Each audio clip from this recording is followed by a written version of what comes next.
I have a wife who I've been married to for 2 years. Her name is Sandra. On that day, it was Sandra's birthday, so we were out on a date at the aquarium. On our way back, an unexpected incident occurred. Hey, what a freaking sexy girl, huh? You want to hang out with us? Suddenly, some guys who approached us from the front started calling out to us. Both of them looked like they were bad news. Each of the men had large tattoos that indicated the underworld on their arms. Not wanting any trouble, we decided to just ignore the two and kept walking. Thinking they would go away if we ignored them, they kept following us persistently. Hey ladies, don't ignore us, okay? You see us, right? Then, the guy with sunglasses grabbed Sandra's arm. Blocked by them, she showed her irritation. Look, you guys have been annoying since the start. Can't you just go away? Without showing any fear, she said so in a strong tone. Hoping they would back off a bit, it turned out to be counterproductive. Are you, by chance, the feisty type? I love women with a strong will, you know? And if she's as beautiful as you, that's just perfect. The men ogled her as if undressing her with their eyes. I could tell her anger was growing. I'm married, okay? There's no way I'd hang out with you guys. Saying that, she flaunted her wedding ring on her left hand. Apparently, they hadn't realized we were a married couple. You guys are seriously married? Yes, but is that any of your business? No, it's just too funny cause you're so mismatched. You're beautiful, but the guy next to you looks too gloomy to match. Right? Did you lower your standards a lot to marry him? They started mocking us as they looked at us. Indeed, Sandra is way out of my league in terms of beauty. On the other hand, I'm neither particularly handsome nor a good physique. Thinking it's nothing short of a miracle that I could marry her isn't an overstatement. We're probably thought of as a mismatched couple by those around us. Sandra's anger intensified as I was ridiculed. Can you stop making fun of my husband without knowing anything about him? He is tens of times more attractive than you guys. Oh, there's really no comparison, right? I was delighted by her words. Despite being me, to be loved this much by my wife is truly a blessing. However, it didn't get through to the men at all. You're just saying in front of him, right? Well, you can't just split up easily once you're married. Or maybe, do you have some dirt on you? Huh? If that's the case, we can save you. They were clearly drunk. They reeked of alcohol even as they spoke, making Sandra grimace. If you're that desperate to mess around with women, why not hit up a bar or something? Coming after a married woman like me, are you out of your mind? We don't care if she's married or taken. If she's hot, that's all that matters. You're just our type with your strong will, good looks, and figure. Why not forget your husband today and have fun with us? Saying so, the man with a cap grabbed Sandra's arm. However, she forcefully pulled her arm away from him. Wow, you've got some strength. He seemed a bit surprised after being pushed away. I felt an urgent need to intervene before her anger exploded. Feeling a sense of urgency, I decided to give some advice to them. Listen, guys. Please, try not to anger my wife too much. You'll regret it if you do. But my warning fell on deaf ears. The two of them looked down on me even more after I spoke. What's up, gloomy guy? Just keep quiet and lend her us, and we'll be fine. If you want money, we can give you some. Then, the man with sunglasses took out some change from his pocket and threw it at me. Stop it! What are you doing to my husband? Thought if we gave him money, he'd hand over you. I have no intention of handing over my wife to you guys, please. Can you stop bothering us anymore? I'd also like to avoid any trouble. You scared of us or what? No, it's not you guys I'm afraid of. When I answered in a low voice, the two of them looked a bit annoyed. Just admit you're scared of us. You're freaking out, aren't you? Saying that, the man with sunglasses came close to my face. Honestly, I was scared of them, but there was something else I feared even more. Still, thinking I was intimidated, he threatened me by bringing his fist close. If you hand over your wife, we won't lay a hand on you. How about you lend her to us for today? And you know what happens if you refuse, right? What would happen? Maybe we'll use you as a tool for stress relief. We haven't gone wild lately. Can you stop joking around? If you lay a hand on my husband, I won't forgive you. What can you possibly do, lady? We're gangsters, okay? The word gangsters got a big reaction from Sandra. I had thought these guys were bad news, but hearing they were gangsters, I was surprised too. Are you guys really gangsters? Yeah, we're part of the Free Nomads. The Free Nomads, huh? She muttered. Maybe you know about the Free Nomads, huh? Of course. They're well known around here. Awesome, we've become quite famous now. The ignorant men said, pleased with themselves. Their time of acting smug won't last long, but after revealing they were the gang, they started getting more carried away. So lady, you'll hang out with us today, right? Let's have a pleasant date tonight with us. We'll pay for the hotel in full. But in return, you'll provide us with the best service. Okay. Then, they surrounded Sandra, trying to take her away. I grabbed one of the men's arms firmly. Please, stop. Hey, quit it. You're an outsider, so back off. I'm not an outsider. She is my wife. I won't hand over her to anyone. Please, stop bothering us. I mustered all my courage to tell them off. Of course, I was scared, but I had to be brave as a man. However, that only made them angrier. The sunglasses man roughly shook off my arm and punched me squarely in the face. Go away. Struck squarely, I fell to the ground. Then, Sandra rushed over to me. Kevin! Are you okay? Yeah, I'm fine. With her help, I slowly stood up. Then, she turned towards them and made with a ferocious look. Such racketeers. Call all your bosses here right away. I thought that was a bad sign. However, the men seemed utterly unconcerned. They started bursting into laughter as they looked at Sandra. Lady, what's with the sudden outburst? I've had enough. Just call your bosses, will you? Or are you too low on the ladder to even do that? What? Are you mocking us? Even if you're the lady, if you make us angry, we won't go easy on you. Those men couldn't stand being looked down upon. Next, they directed their anger at Sandra. However, she didn't flinch or show any fear, standing her ground firmly. There was a reason for that. I'm not scared of you guys at all. Okay. You've got quite the spirit, huh?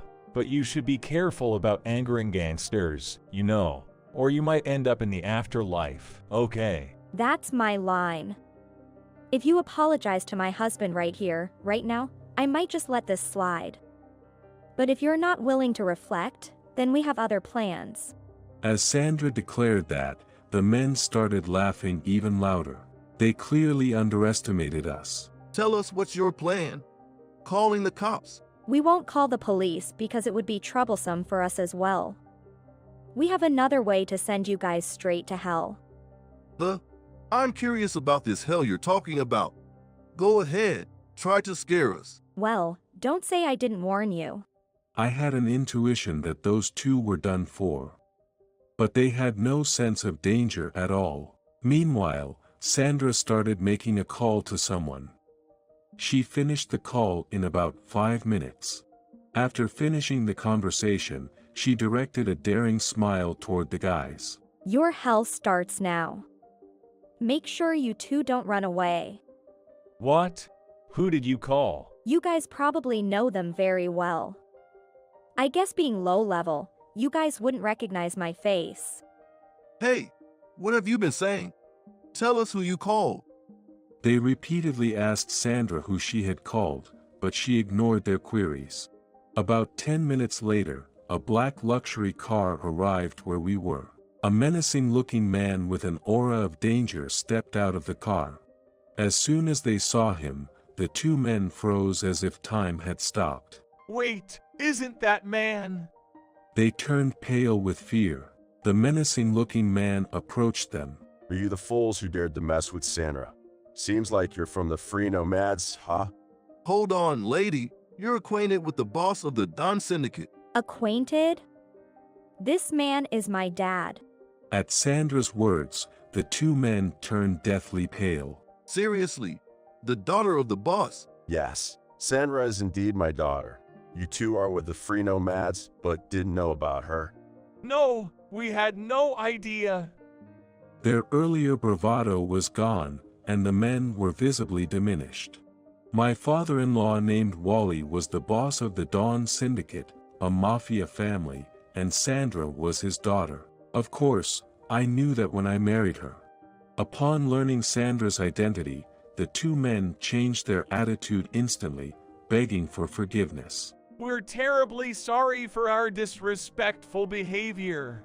Please, could you keep this incident a secret from our chairman? Don't mess with me. I came all the way here, and you think I'd let this slide? For starters, you're coming to our office. We'll have a nice long chat there with some of our members, shall we? At Wally's suggestion, the men started trembling. Guys, get into the car quickly. Without any chance to resist, they were forcefully put into the car. Sandra and I also headed to the office. Upon arriving, all the members of the Dawn Syndicate were present. It seems they had heard the situation from Wally. The members directed sharp glances at the two. The men were made to sit formally in the middle of the room. Then, Wally approached them with a smirk. You guys had bad luck messing with my daughter. Ha! I don't go easy when it comes to my family. Get ready for a very fun hell. They were sweating profusely.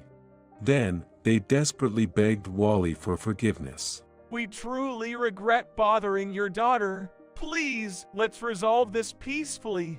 We'll pay whatever money is necessary. Of course, you will. But before that, I want to have a word with your chairman, okay? No way! Mention of the chairman made the men's faces go even paler.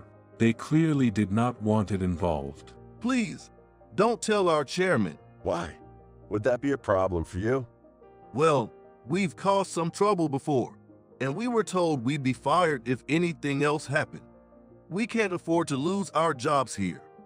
They pleaded desperately. However, unfazed by their pleas, Wally began making a phone call. Likely to the chairman of the Free Nomads. The call ended in just a few minutes. Your chairman said he'd come without hesitation. He also mentioned he'd like to have a thorough chat with you guys. Oh my God! Man, damn it. The men were utterly despondent. Soon after, the chairman of the Free Nomads arrived at the office. Wally and the chairman have been acquaintances for years, and I had met him a few times before. Upon seeing the chairman, the two men looked down and started trembling.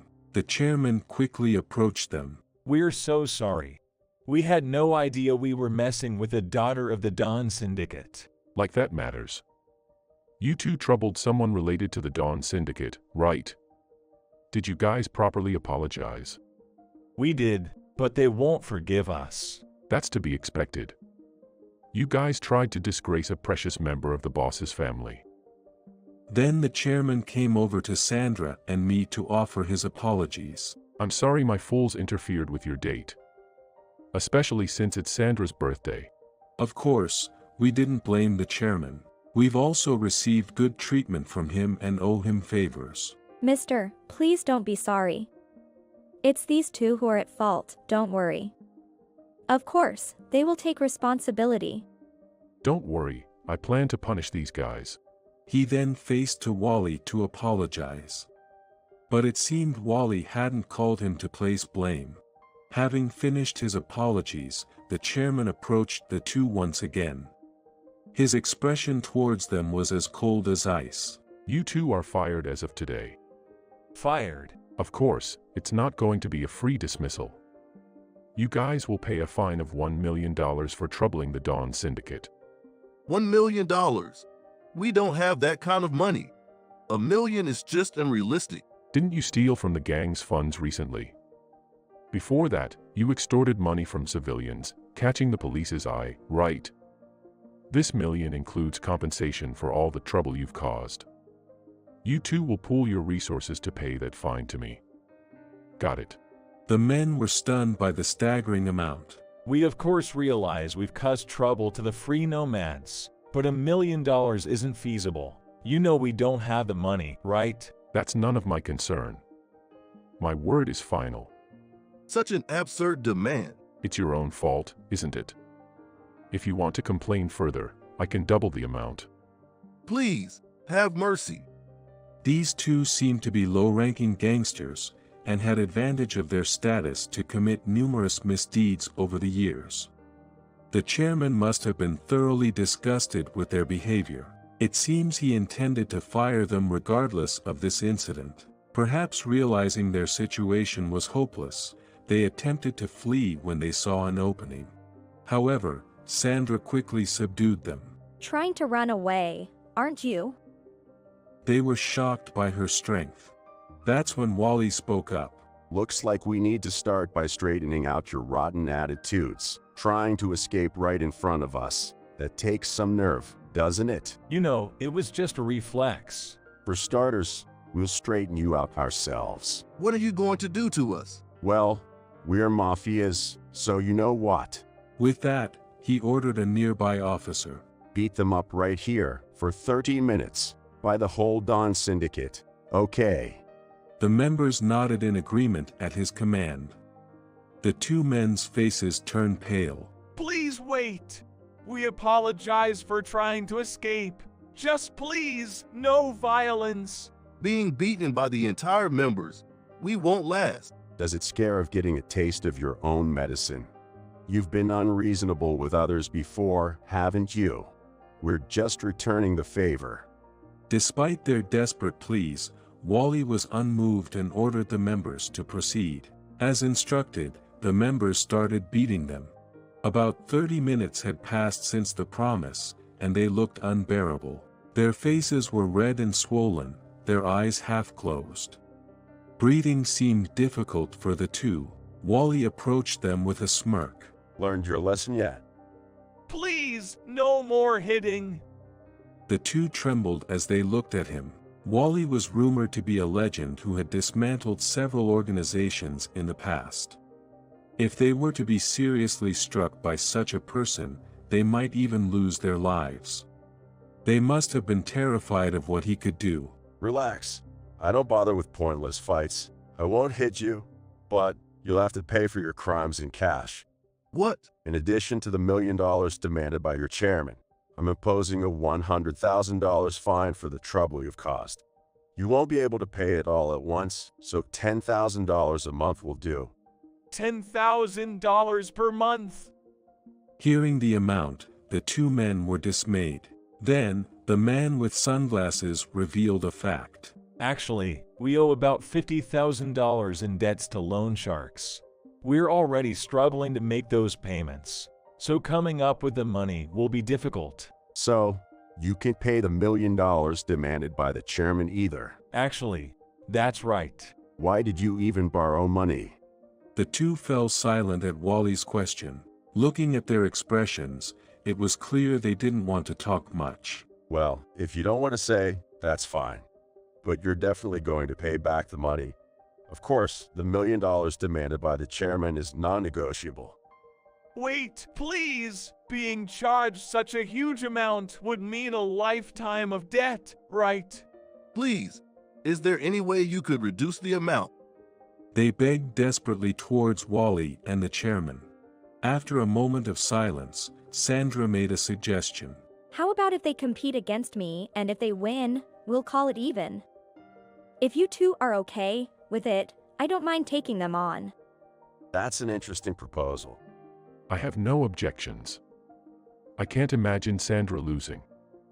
Wally and the chairman quickly agreed. The two men looked on in surprise. Are you really going to let us off if we win? If you win, that is. How about it? Want to take on Sandra? I don't mind it being 2 against 1. I don't see myself losing to you guys at all. In that case, Unaware of what they were getting into, their expressions brightened. we'll take that challenge. Are you sure about 2 against 1? It doesn't matter. 1 or 2, it's all the same to me, you know. Thus, the two found themselves in a 2-on-1 battle against Sandra. They seemed confident they could definitely win. It's shameful for men to attack first, so feel free to come at me first. They completely underestimated her. However, they were struck hard by Sandra and collapsed abruptly. Afterwards, they attempted to stand up and challenge her several times, but their fists were no match, and they ended up losing without landing a single blow. They looked at her in disbelief. Unbelievable. How are you so strong? There's no way you're just an ordinary woman. Don't underestimate me just because I'm a woman. I was known as the legendary leader of a ladies' group, strong enough in fights to be called that. Guys like you were a piece of cake for me. The legendary leader. Sandra had been the leader of a notorious ladies' group until she was 20. Even in her active days, she was feared in that circle. I met her after she had left the group, so I didn't know much about her past. The group she founded is still mentioned as the strongest group. Understanding her background, the two men were silent, likely reconciling with the reason for their defeat. Then, she gave them an order. You guys hit my husband. You have something to say to him, don't you? We're sorry for hitting you earlier. Prompted by Sandra, they apologized to me. It's okay, I'm fine. I didn't get seriously injured or anything. Honestly, as long as Sandra was safe, that was all that mattered to me. Then Wally spoke up. Since you lost to Sandra, you'll be paying as promised. $11 million, make sure you pay it. The mention of the amount brought tears to their eyes. That's impossible. We told you, we don't have that kind of money. We've been beaten up enough. Please reduce the amount a little. Don't say such ridiculous things. You think I'm going to say yes? You'll start working from tomorrow. Start working. If you don't have money, you'll have to become the money. Don't tell me. The two looked at him with frightened eyes, trembling uncontrollably. In response, he gave them a smug and defiant smirk. Don't worry, I won't do anything to take your lives. Upon hearing his response, the two showed a slight expression of relief. They must have been on edge, fearing they might lose their lives right there on the spot. But you will be doing jobs that come with risks. What kind of job? The kind of job at sea that all mafias love. You two will be catching salmon. Of course, we'll have insurance for you guys. They likely knew just how dangerous work at sea could be. Despite their desperate pleas for leniency, they were ignored, and the conversation ended. The next day, they were insured and taken to a distant city by the sea. They'll continue to work on the boat until they've earned the demanded amount. Work on the ship is perilous. Some members of the Dawn Syndicate who were sent to the ship as punishment disappeared within a month, never to be heard from again. Although earning the high amount on the ship is possible, the risk of something happening during work is high. However, this is a situation of their own making. It's pitiable, but they brought it upon themselves. Though the matter was settled finally, I felt uneasy. You look down. What's wrong? Well, I was just thinking, if I were more manly and something you could be proud of. Like the other day, it felt like you were saving me. I just feel like I'm not cool enough. I disliked my weakness. With Sandra being such a strong and cool woman, it made me feel even more so. Kevin, you're plenty manly and cool. You tried so hard to protect me the other day. I was really happy. She said that with a blush, looking genuinely happy. Her words greatly comforted me. Then, looking into my eyes, she said, You're plenty cool just as you are, okay? I love your kindness and thoughtfulness. Everyone has their strengths, and you should just focus on enhancing yours. At least, I love you just the way you are now. I truly felt grateful to be married to her. I want to make her as happy as possible moving forward.